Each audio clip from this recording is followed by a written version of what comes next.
early Earth was bombarded by material that plunged all the way to its core or splashed off, requiring the planet to take more hits to deposit some of the elements present in its mantle. Credits Southwest Research Institute. Earth may have been bruised by the impact of more than one moon-size object early in its life. New simulations suggest that much of the material that crashed into our young planet may have been swallowed up by Earth's core or ricocheted back into space, requiring more collisions to leave the elemental signatures scientists see in the crust today. The young solar system was a violent place. Planetesimals, the massive objects that didn't quite manage to grow into planets, wound up destroying themselves as they crashed into other objects during a period known as late accretion. These collisions left traces of highly hydrophile elements. Metals have an affinity for iron, such as gold, platinum and iridium, within our planet's mantle. How the Moon formed. 5 wild theories. By measuring how much of these metals was mixed into the mantle, scientists estimated that about 0.5% of the Earth's present mass came from colliding planetesimals. But these estimates assumed that the mantle held onto all of the highly hydrophile elements.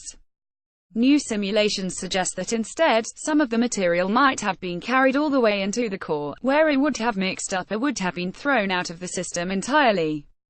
Both outcomes would have reduced the amount of metals that would have mixed into the mantle.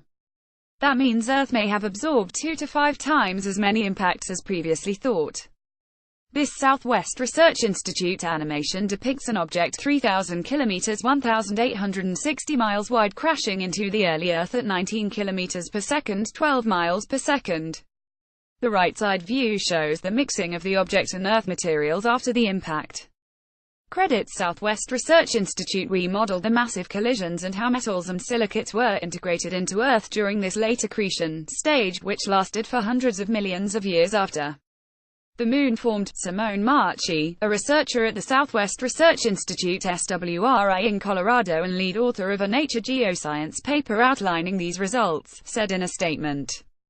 Marchi worked with Robin Canup, also at SWRI, and Richard Walker, a geologist at the University of Maryland. Based on our simulations, the late accretion mass delivered to Earth may be significantly greater than previously thought, with important consequences for the earliest evolution of our planet, Marchi said. Follow Nola Taylor-Reid at @KnowledgeRed, Facebook, or Google. Follow us at space.com, Facebook or Google. Originally published on space.com.